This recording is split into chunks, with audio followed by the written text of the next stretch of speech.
स्टेजवरील उपस्थित मान्यवर आणि समोर बसलेले माझे विद्यार्थी मित्र यांचे मी आभार मानतो की त्यांनी मला बोलायला इकडे संधी दिली. खरं तर UPSCची म्हणजे मला अधिकारी व्हायचं हे स्वप्न आधीपासून होतं. पण मी इंजिनिअरिंग केल्यानंतर जॉब करत होतो. 3.5 वर्ष मी जॉब केला. तो जॉब सोडून UPSCचा पूर्ण वेळ अभ्यास करणं माझ्यासाठी शक्य नव्हतं काही कौटुंबिक जबाबदाऱ्यांमुळे. त्यामुळे मला नेहमी असं वाटायचं की मी आयुष्यभर फक्त असा विचारच करत राहीन की UPSC मी नाही करणार आणि फक्त जॉबच करत राहीन. पण मग तेव्हा माझ्या मित्रांनी मला प्रोत्साहन दिलं की UPSCसाठी जे काय करायचं असेल ते तू कर, तुला जे आर्थिक पाठबळ लागेल ते सगळं आम्ही द्यायला तयार आहोत. आणि त्यामुळे जॉब सोडायचा निर्णय माझ्यासाठी खरोखर कठीण होता. पण माझे वडील आणि माझ्या भावांनी मला त्यासाठी पाठिंबा दिला आणि पुण्यात राहण्याचा सगळा खर्च म्हणजे आता मी 2 वर्ष आज पुण्यात आहे. तर सगळा आता इकडे बहुतेक विद्यार्थी आज पुण्यात राहतात, त्यांना माहिती आहे की पुण्यात राहण्याचा खर्च किती असतो तो. आणि 1-2 वर्षचा पुण्यात राहण्याचा खर्च आणि क्लासेसची फी हा सगळा खर्च माझ्या मित्रांनी उचलण्याची तयारी दाखवली. आणि त्याबद्दल मी त्यांचे खरोखर आभारी मानतो की त्यांच्यामुळेच मी आज इकडे आहे. त्यांच्याशिवाय हे खरोखर शक्य नव्हतं आणि त्यांचे खूप आभार मानतो.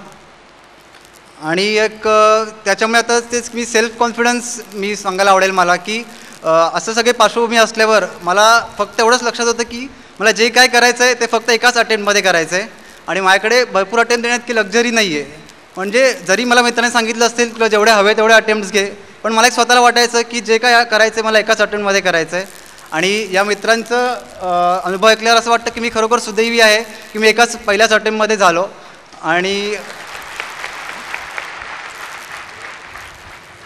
त्याच्याबद्दल मला खरोखर त्यांचे आभार मानावे वाटतील. आणि ऑप्शनल्सबद्दल मी असं सेल्फ कॉन्फिडन्स असं सांगेन की माझा ऑप्शनल सोशॉलॉजी होता.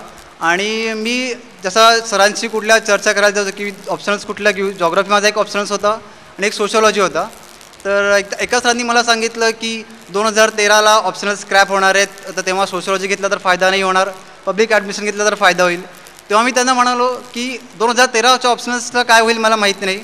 सध्या माझ्या डोळ्यासमोर फक्त 2012ची मेन्स आहे आणि मला 30 द्यायची आहे. पुढे काय होईल ते मला माहीत नाही. आणि हेच गोष्ट ना फिलिम्सच्या वेळेला पण झाली. फिलिम्स पास झाल्यावर मी एका सरांना सांगितलं की माझा दुसरा ऑप्शन सोशॉलॉजी आहे. तर त्यांनी मला विचारलं की क्लासेस कुठे केलेत सोशॉलॉजीचे. तर मी म्हणालो की मी क्लासेस नाही केलेत, मी स्वतःच करणार आहे सोशॉलॉजी. तर मग त्यांचं परत त्यांनी भुवया उंचवला डोळ्याच्या आणि त्यांचं एक्सप्रेशन असं आहे की स्वतःच्या पायावर कुऱ्हाड का मारून घेतो आहेस, तू क्लासेसला एवढी मोठी परीक्षा देतो आहेस आणि विदाऊट थोडेसे पैसे गेले तर चालतील पण रिस्क का घेतो आहेस एवढी. पण मी ठरवलं की नाही, अभ्यास करायचा सोशॉलॉजी स्वतःच करूया. आणि मी त्या निमित्ताने तसा अभ्यास करत गेलो. आणि मला तेच वाटायचं की माझे मित्र माझे कुटुंबीय माझ्यासाठी एवढे करत आहेत तर मला पुण्यात राहून फक्त अभ्यासच करायचा आहे. आणि मी तोच विचार घेऊन एक अभ्यास करत राहिलो पुण्यात आणि आज त्याचंच बहुतेक यश मला मिळालं इकडे. आणि मला असं सांगायला आवडेल की आपण UPSCच्या परीक्षेचा उगाचच भाऊ करायला नको की ही परीक्षा करण्यासाठी 2-3 अटेम्प्टच द्यावे लागतात, पहिल्या अटेम्प्टमध्ये परीक्षा पासच होत नाही. आपण असा विचार करूया की आपण 10वीची परीक्षा पहिल्या अटेम्प्टमध्ये पास होतो, 12वीची परीक्षा पहिल्या अटेम्प्टमध्ये पास होतो, डिग्रीची परीक्षा पहिल्या अटेम्प्टमध्ये पास होतो. तर UPSC परीक्षेला पण तशीच एक फक्त परीक्षा समजून आपण पहिल्या अटेम्प्टमध्ये पास होणारच आहोत. हा दृष्टिकोन ठेवून जर आपण अभ्यासाला सुरुवात केली तर माझ्या मते यश नक्कीच मिळेल तुम्हाला. मुलाखतीच्या टप्प्याला मला तुकाराम जाधव सरांचं मोलाचं मार्गदर्शन मिळालं, त्याबद्दल मी त्यांचा भरपूर आभारी आहे. आणि एवढं बोलून मी माझे 2 शब्द संपवतो आणि तुमच्या भावी आयुष्यात तुम्हाला शुभेच्छा देतो. तुमच्यापैकी भरपूर जण पुढच्या वेळी इकडे येतील की स्टेजवर जागा मिळणार नाही, त्यांना जागा राहणार नाही, अशी मी आशा करतो. थँक्यू.